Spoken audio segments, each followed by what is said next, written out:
रामपुर गांव में जगदीश अपनी पत्नी सुजाता और 12 साल की बेटी रोहिणी के साथ रहता था। उनका छोटा सा परिवार खुशियों से भरा था। एक दिन, बाबा देखो तो, मैं अपने स्कूल में अव्वल आई हूँ। शाबाश मेरी बिटिया, ऐसे ही पढ़ लिख कर मेरा नाम खूब रोशन करो। शाबाश। जगदीश के इस परिवार में भले ही गरीबी थी, लेकिन खुशियों की कोई कमी नहीं थी। लेकिन कहते हैं ना, भगवान पूरा खुशियों से भरा हुआ घड़ा किसी को नहीं देते। ऐसा ही कुछ हुआ जगदीश के परिवार के साथ। एक रोज जगदीश और सुजाता किसी काम से दूसरे गांव गए हुए थे। रोहिणी के पेपर आने वाले थे, इसलिए उसने घर पर रहकर ही पढ़ाई करने की सोची। ऐसे ही पूरा दिन बीता और रात हो गई। अब तक तो माँ और बाबा को घर पर आ जाना चाहिए था, बड़ी देर हो गई। जैसे जैसे रात बढ़ रही थी, उसका दिल बैठा जा रहा था। वो दरवाजे पर बैठकर काफी देर तक उनका इंतजार करती रही। ऐसे ही आधी रात हो गई। अब रोहिणी को उनकी चिंता सताने लगी। वो जल्दी से अपने पड़ोस में गई और उसने ममता का दरवाजा खटखटाया। क्या हुआ बेटी? काकी देखो ना, माँ और बाबा सुबह से पड़ोस के गांव किसी काम से गए थे। उन्होंने कहा था 2 घंटे में लौट आएंगे, लेकिन वो अभी तक नहीं लौटे। हो सकता है वो किसी रिश्तेदार के घर गए होंगे और आज वो वहीं ठहर गए होंगे। नहीं काका, वो कभी ऐसा नहीं करते। वो मुझे यूं ज्यादा देर तक अकेले छोड़कर नहीं जाते। मुझे उनकी चिंता सता रही है। अच्छा ठीक है, तुम परेशान ना हो, हम अभी तुम्हारे साथ चलते हैं। वो लोग पास के गांव काशीपुर की ओर निकल पड़े, लेकिन आधे रास्ते पर पहुंचने पर उन्हें काफी भीड़ दिखाई दी। वो वहां पहुंचे तो उन्होंने देखा एक बस खाई में गिरी हुई है और लोगों को वहां से अस्पताल ले जाया जा चुका है। मोहन भी जल्दी से अस्पताल की ओर गया और रोहिणी के माता पिता को ढूंढने लगा। देखिए, जगदीश और सुजाता नाम का कोई पेशेंट यहाँ नहीं है। इसका मतलब मेरे माँ बाबा ठीक हैं। तभी अस्पताल का एक स्टाफ बोला, अरे कुछ लोग इस एक्सीडेंट में मारे भी गए, आप मुर्दा घर में जाकर पता कर लो। ये सुनते ही रोहिणी के हाथ पांव फूल गए। वो डरते हुए मुर्दा घर पहुंची। क्या नाम है तुम्हारे माँ बाप का? जी जगदीश और सुजाता। ठीक है, यहाँ साइन करो। सुबह तक पोस्टमार्टम हो जाएगा, फिर डेड बॉडी मिल जाएगी। ये बात सुनते ही रोहिणी फूट फूट कर रोने लगी। उसकी तो जैसे दुनिया ही उजड़ गई। वो रात उसकी जिंदगी की काली रात बन गई। अगली सुबह जगदीश और सुजाता की डेड बॉडी घर लाई गई। जैसे तैसे आस पड़ोस के लोगों ने उसके माता पिता का अंतिम संस्कार किया। ऐसे कुछ दिन बीत गए। रोहिणी का हंसता खेलता परिवार उजड़ गया। वो अकेले ही रहने लगी और अपने माता पिता की तस्वीर को देखकर खूब रोती। अब घर में कमाने वाला कोई नहीं था। मेरे पास कोई नहीं है, कोई मुझे प्यार नहीं करता, कोई मुझसे बात भी नहीं करता। अब रोहिणी उदास रहने लगी और उसने अब अपनी जिंदगी खत्म करने का फैसला किया। मैं भी अब हमेशा हमेशा के लिए अपने माँ बाबा के पास चली जाऊंगी। यही सब सोचते सोचते एक रोज वो ऊंची वाली पहाड़ी पर चली गई और वहां जाकर कूदने ही वाली थी कि तभी देवी माँ वहां प्रकट हो गई। ऐसा मत करो रोहिणी, अपनी जान लेना कितना बड़ा पाप है। तो ऐसे जी कर भी मैं क्या करूंगी देवी माँ, जहाँ मेरे माता पिता मेरे साथ ना हो। बेटी, मैं तुम्हारे माता पिता को तो नहीं लौटा सकती, लेकिन तुम्हें कोई वरदान जरूर दे सकती हूँ। इसलिए तुम थोड़ा सोच समझकर कोई वरदान मांगो। रोहिणी ने काफी देर तक सोचा। मेरे सभी रिश्तेदारों और आस पड़ोस वालों ने मुझे इसलिए अपनाने से मना कर दिया क्योंकि मैं गरीब हूँ, और इसलिए कोई मुझसे ना ही बात करता है और ना ही मेरे साथ रहता है। देवी, मुझे आप ये वरदान दीजिए कि मैं जिस भी चीज को हाथ लगाऊं वो सोने की बन जाए। तथास्तु। देवी माँ उसको वरदान देकर अंतर्ध्यान हो गई। अब रोहिणी खुश थी। उसे लगा कि अब सब उसे प्यार करेंगे क्योंकि उसके पास हर चीज को सोने की बनाने की शक्ति जो थी। रोहिणी खुशी खुशी घर लौट आई और अपने घर को देखकर कहने लगी, सबसे पहले मैं इस टूटी फूटी झोपड़ी को ही सोने की बना देती हूँ। मैं चाहती हूँ कि ये मेरी टूटी फूटी झोपड़ी जल्दी से सोने की बन जाए। रोहिणी के इतना कहते ही उसकी टूटी फूटी झोपड़ी सोने की बन गई। न सिर्फ घर, बल्कि घर के अंदर रखी सभी चीजें भी सोने की बन गई। अरे वाह, ये तो चमत्कार हो गया। अब देखना कि गांव वाले कैसे मेरे सोने के घर को देखकर दौड़े दौड़े चले आएंगे। अब बिल्कुल वैसे ही हुआ। गांव के लोगों की भीड़ उसके घर के बाहर लग गई। अरे ये कैसा चमत्कार है? तुम्हारी ये टूटी फूटी झोपड़ी आखिर सोने में कैसे बदल गई? बस यूं समझ लो कि ऊपर वाले का आशीर्वाद है काका। अब मैं जो भी चाहूँ वो सब सोने में बदल सकती हूँ। ये सुनकर सभी गांव वाले आपस में खुसुर फुसुर करने लगे। क्या क्या तुम सच कह रही हो? अगर ऐसा है तो तुम्हें इस नेक काम में सब गरीबों की मदद करनी चाहिए। तुम्हें अपने इस वरदान का इस्तेमाल सबकी भलाई के लिए करना चाहिए। अगर तुम ऐसा करोगी तो तुम हम सबके लिए भगवान बन जाओगी। लेकिन इसके लिए मुझे करना क्या है? तुम इस पूरे गांव को सोने में बदल दो। इससे सबकी गरीबी दूर हो जाएगी और हर जगह हमारे गांव के ही चर्चे होंगे। ठीक है काका, मैं चाहती हूँ कि मेरा ये सारा गांव सोने का बन जाए। उसके इतना कहते ही सारा गांव सोने का बन गया। अरे ये तो सचमुच कमाल हो गया भैया। अरे सारा गांव सोने का हो गया भैया। अरे वाह, ये तो ऐसा लग रहा है जैसे हम तो रातों रात स्वर्ग में पहुंच गए। अब सभी गांव वाले खुश थे, लेकिन अनजाने में वो ऐसा कुछ भूल गई जिससे गांव के साथ साथ वहाँ की चीजें भी सोने की बन गई। सब कुछ सोने का बन चुका था। हे राम, ये क्या अनर्थ हो गया।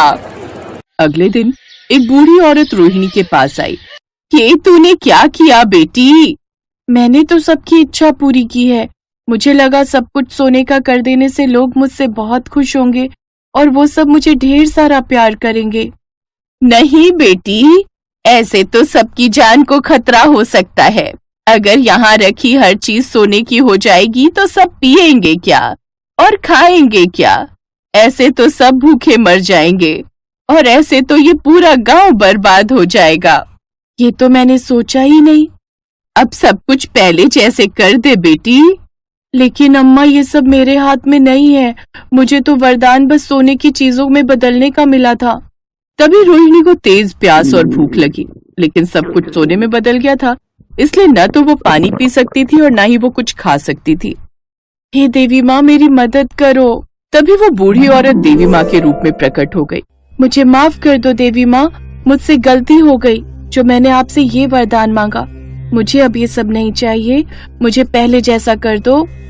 अब देवी माँ ने रोहिणी से वो वरदान वापस ले लिया, साथ ही उसे हमेशा खुश रहने और सब उसे प्यार करे ऐसा वरदान दिया। अब तुम्हें कभी किसी चीज की कमी नहीं होगी, साथ में सब तुम्हें प्रेम करेंगे। देवी माँ वहाँ से अंतर्ध्यान हो गई।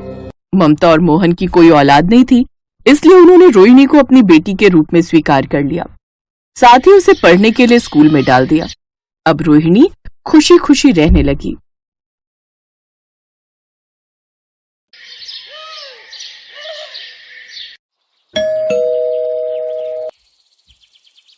अरे कमला, मेरा छोटा बेटा कुछ दिन पहले ही विदेश से लौटा है। सोच रही हूँ अब उसके भी हाथ पीले कर दूं। कोई अच्छी लड़की हो तो बताना। अरे वाह, निशांत विदेश से लौट आया? फिर तो उसके लिए कोई बड़े अमीर घर की लड़की ढूंढनी पड़ेगी। तेरी बड़ी गरीब बहू की तरह नहीं जो बस 2 जोड़ी कपड़े में ही ससुराल चली आई। अब मुझे देख, अमीर बहू लाई हूँ तो सब सामान आया है दहेज में। ये जिस एसी की तू ठंडी ठंडी हवा खा रही है ना, ये भी मेरी बहू के दहेज में ही आया है। मैंने तो इसे हॉल में लगवा दिया ताकि सब इसका इस्तेमाल करे।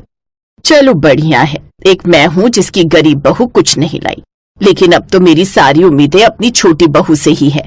तू कोई अच्छी अमीर घर की लड़की ढूंढना मेरे निशांत के लिए। अरे तुम चिंता मत करो, निशांत के लिए तो मैं एक बड़े घर की लड़की का रिश्ता ही लेकर आऊंगी। ऐसे ही समय बीता। एक रोज कमला एक बड़े घर की लड़की का रिश्ता निशांत के लिए लेकर आती है।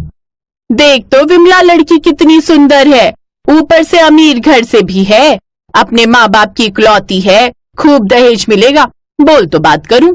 अरे नेकी और पूछ पूछ, तू जल्दी से बात बढ़ा, हम कल ही चले जाएंगे देखने। विमला एक लालची औरत थी। उसके बड़े बेटे ने अपनी पसंद की गरीब लड़की से शादी की थी, इसलिए उसके दहेज में कुछ नहीं आया था। इसलिए विमला हमेशा उससे नाराज रहती थी और अब उसने ठान लिया था कि वो अपने छोटे बेटे के लिए बड़े घर की लड़की ही लाएगी। बात आगे बढ़ी। फिर वो अपने बेटे के लिए सोनिया को दुल्हन बनाकर घर ले आई। आओ मेरी प्यारी बहू, इस घर में तुम्हारा स्वागत है। हाय कितनी सुंदर है मेरी छोटी बहू, बिल्कुल परियों जैसी। सोनिया दहेज में खूब सारा सामान लेकर आती है, जैसे एसी, फ्रिज, वॉशिंग मशीन और भी बहुत सा सामान। विमला अपनी लोभी आंखों से वो सब देखती है तो खुश हो जाती है। फिर विमला उसे उसके कमरे में ले जाती है। ओफो, इस कमरे में तो एक एसी भी नहीं है। मैं इस कमरे में कैसे रहूंगी? माँ जी, आप जल्दी से मेरे दहेज में आया हुआ एसी मेरे कमरे में इंस्टॉल करवा दीजिए। बहू, तुम्हारे कमरे में एसी? लेकिन मैं तो सोच रही थी इसे हॉल में लगवा दूं। वो क्यों भला? ये एसी मेरे पापा ने मेरे लिए दिया है, और वैसे भी मैं अपने ससुराल में कोई समाज सेवा करने नहीं आई हूँ। और हाँ, वो टीवी भी मुझे बड़े टीवी वाले स्क्रीन पर देखने की आदत है, इस छोटे से टीवी में नहीं। अच्छा ठीक है बहू, जैसा तुम कहो। विमला सोनिया के कमरे में आया हुआ एसी, फ्रिज और टीवी रखवा देती है। ऐसे कुछ दिन बीतते हैं। जहाँ अमीर सोनिया सारा दिन अपने कमरे की ठंडी हवा में बैठती, तो वहीं उसकी जेठानी रजनी घर के कामकाज में लगी रहती। एक रोज गर्मी में सारा दिन काम करके रजनी का गला सूखने लगता है। गर्मी में काम करके गला सूखने लगा है, ठंडा पानी पीने की इच्छा हो रही है। रजनी सोनिया के कमरे में जाकर फ्रिज से पानी निकालकर पीने लगती है। आहा, ठंडा पानी पीकर कितना सुकून मिला है। लेकिन तभी सोनिया बाहर से शॉपिंग करके आ जाती है।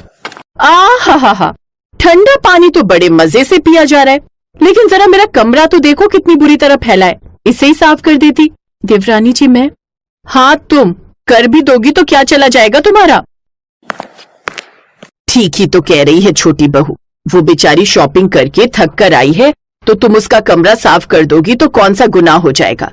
चल अब जल्दी से इसका कमरा साफ करके झाड़ू लगा दे, और हाँ, फिर फिनाइल डालकर पोछा भी लगा देना।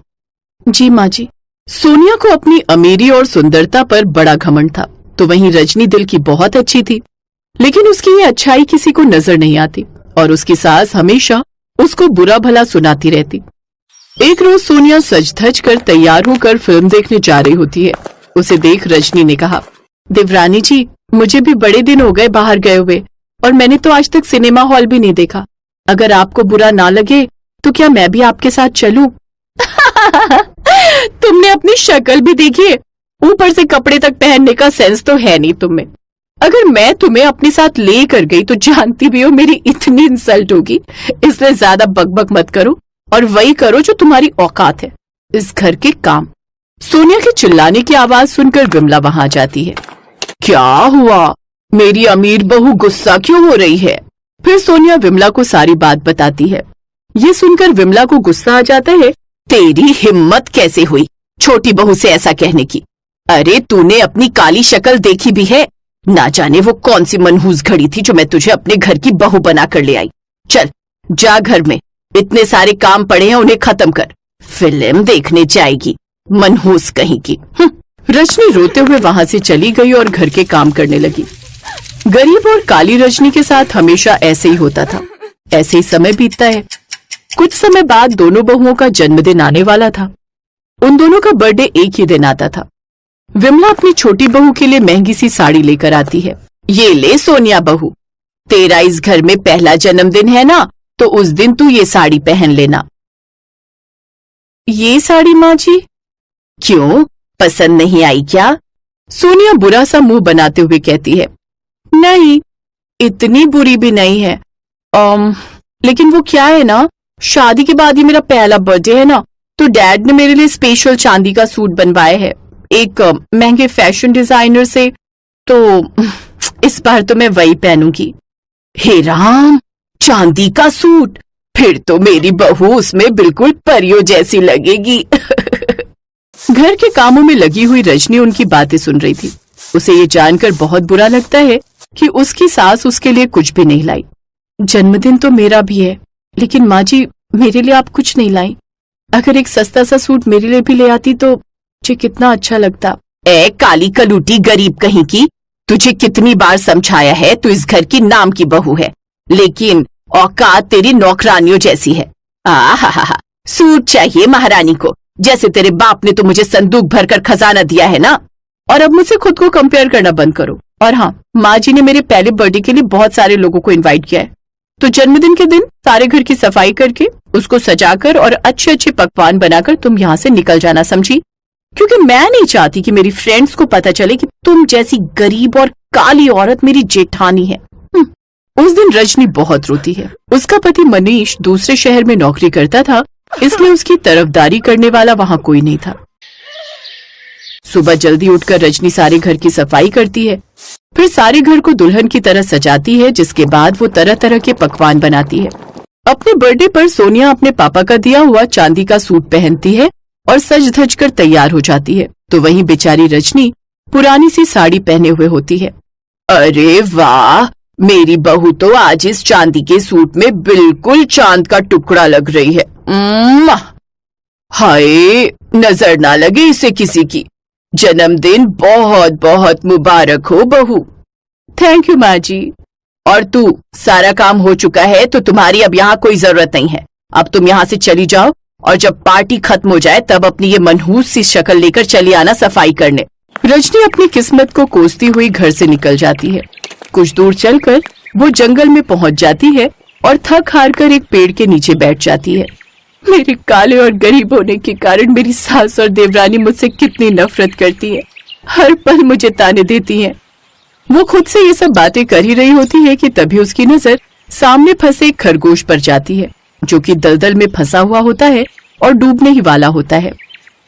अरे ये क्या, ये तो इसमें डूब जाएगा, मुझे इसकी जान बचानी होगी। रजनी जल्दी से उस खरगोश की मदद करती है और उस खरगोश को बाहर निकालती है, लेकिन अचानक उसका पैर फिसल जाता है और वो खुद ही उस दलदल में डूबने लगती है। बचाओ, कोई बचाओ मुझे। तभी अचानक उस दलदल के पास लगे पेड़ से एक पीले रंग का सोने का सूट रजनी के ऊपर आकर गिर जाता है जो कि काफी मजबूत था। उस सूट को पकड़कर रजनी दलदल से बाहर आ जाती है। तभी अचानक से वो सूट बोलने लगता है। आज के बाद तुम्हारी जिंदगी में कोई भी तकलीफ नहीं रहेगी। तुम बहुत नेक दिल इंसान हो। तुमने अपनी जान खतरे में डालकर उस खरगोश की जान बचाई है। अरे ये क्या, तुम तो बोलते भी हो, भला ये कैसा चमत्कार है? हाँ, मैं एक जादुई सोने का सूट हूँ जो परिलोक से आकर इस पेड़ पर फंस गया था और तभी आजाद हो सकता था जब मैं किसी नेक दिल इंसान की मदद करूँ और उसके पास ही रहूँ। अब तुम एक बार मुझे पहन कर देखो, तुम्हारी सारी तकलीफें खत्म हो जाएंगी। उसकी बात मानकर रजनी उस सूट को पहन लेती है, जिसे पहनते ही वो बहुत ही खूबसूरत हो जाती है। रजनी बहुत खुश होती है। वो सोने का सूट पहनकर अपनी देवरानी की बर्थडे पार्टी में पहुंचती है, जहां सभी उसे देखकर हैरान रह जाते हैं। ये क्या, तुमने सोने का सूट पहना है और तुम इतनी खूबसूरत कैसे हो गई? रजनी सबको सारी बात बताती है। ये सुनकर सोनिया चिढ़ जाती है। अब उस सोने के सूट की मदद से रजनी खुद का बड़ा घर बना लेती है जिसमें ऐशो आराम की हर चीज होती है। अब उस घर में वो अपने पति के साथ खुशी खुशी रहती है। Thanks for watching.